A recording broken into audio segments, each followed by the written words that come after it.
Of course, they do it under the guise of fighting drugs when it's the United States that is addicted to a drug, and that drug is oil. And that's what this is about. This is about oil, the number one drug that starts all the wars. New report, U.S. could start bombing Venezuela within a few weeks. Sources told NBC News that the U.S. military officials are drawing up plans to target alleged drug traffickers inside the Venezuela. Of course, they say drug traffickers. They use that expression the same way the IDF uses the phrase terrorists. So when they say drug traffickers, they mean everybody everywhere inside Venezuela. That's what they mean. And just to let you know, even the New York Times, in paragraph 11, they told you the real reason that Donald Trump is ramping up this drug war with Venezuela. Even the New York Times. So they spend 10 paragraphs parroting Donald Trump and the security state and the economic hitmen in the United States. And then in the 11th paragraph, they tell you the truth. Here's the truth. Several current and former military officials, diplomats, and intelligence officers say that while fighting drugs is the pretext for the recent U.S. attacks, the real goal is to drive Mr. Maduro from power one way or another.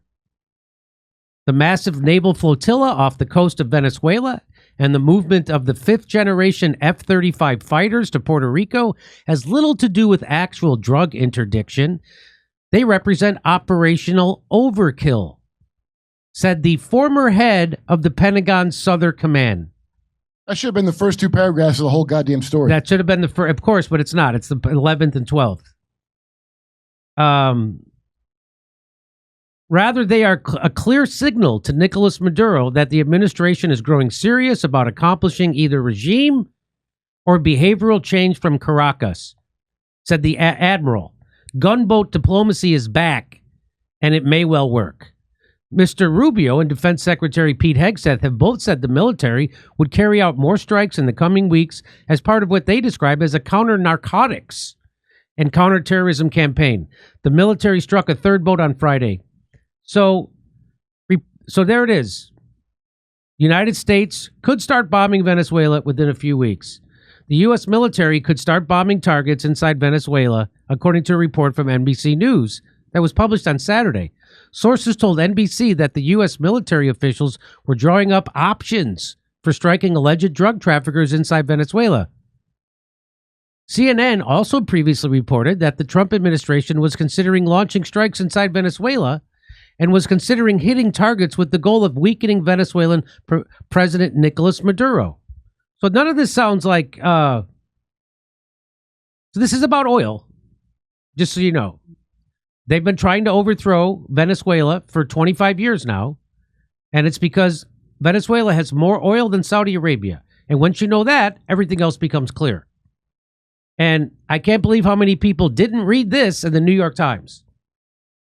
When the New York Times is telling you that our government is trying to overthrow another government, not for the reason our government says, you should believe them because they always lie to you and tell you the opposite, which is what they did for most of the article. Well, Chavez got in by an election. This guy got in by an election, and I bet their election was free and fair because once you have an awful terrorist enemy, such as, I don't know, America against you, it probably gets the people behind the second guy. Maybe they probably even like Maduro like that if it were not for this juggernaut coming down on them. According to the numbers released by President Trump, 17 people have been extrajudicially executed by the United States. U.S. officials have told the New York Times that while combating drug trafficking was the pretext for the recent military action in the Caribbean, the ultimate goal is regime change in Venezuela. The policy is being driven by the Secretary of State, Marco Rubio, who has long sought to overthrow Maduro, which is why we were upset when he picked Marco Rubio as Secretary of State. The NBC report said that some Trump administration officials were disappointed that the U.S. military escalations in the region had not impacted Maduro's grip on power or prompted any significant response.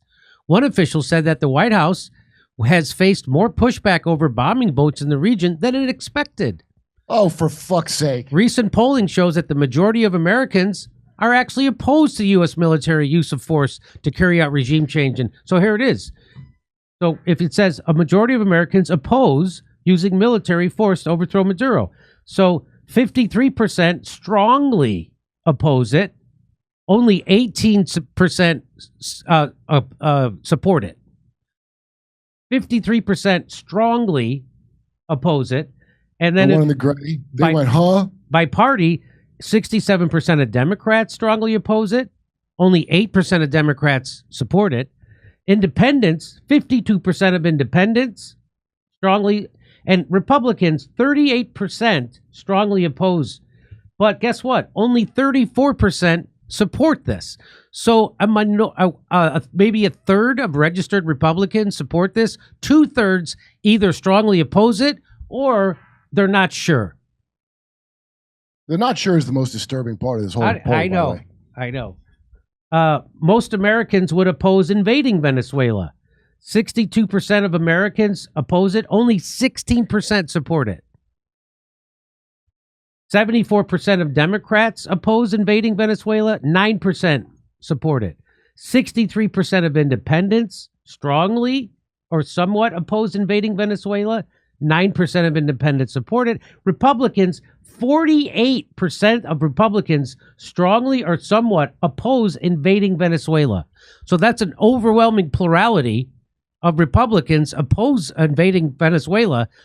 Only 31% of Republicans strongly support or somewhat support invading it. Okay. A senior Democratic staffer is discouraging Democrats from coming out against. So this is Ada Chavez tweets this out. So, of course, Democrats are not screaming about Trump doing this because they serve the same donors that want Trump to do this. So this is all run by the economic hitmen in the United States. And they, through the deep state, which now Trump serves, he doesn't fight anymore.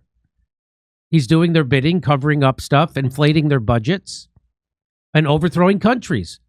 And he's still funding the Ukraine war.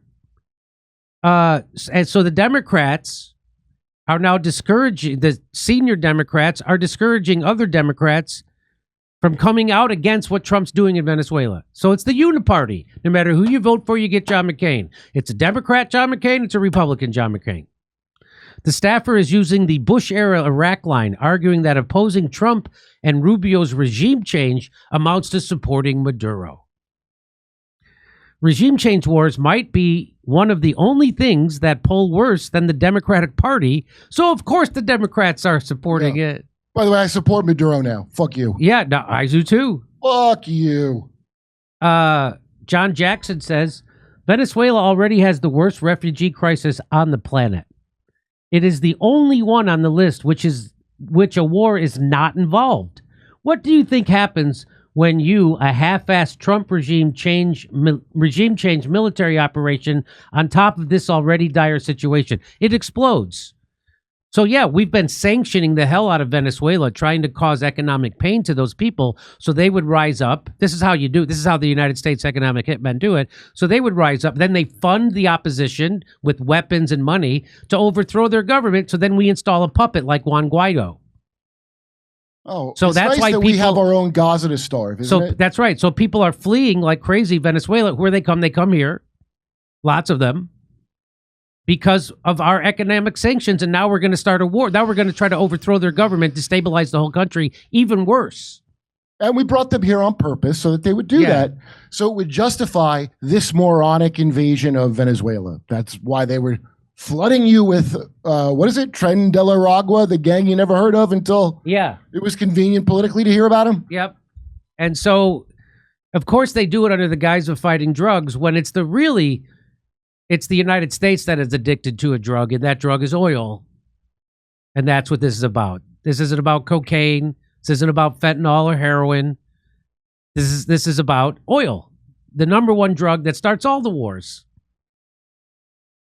Okay, if you'd like to hear my jokes about Venezuela, I'll see you in Hermosa Beach, Sacramento, San Francisco, Irvine, and Australia. Go to jimmydore.com for a link for tickets. Come see me on tour in Hermosa Beach, Sacramento, San Francisco, Irvine, California, Australia, and Burbank, California. Go to jimmydore.com for a link for tickets.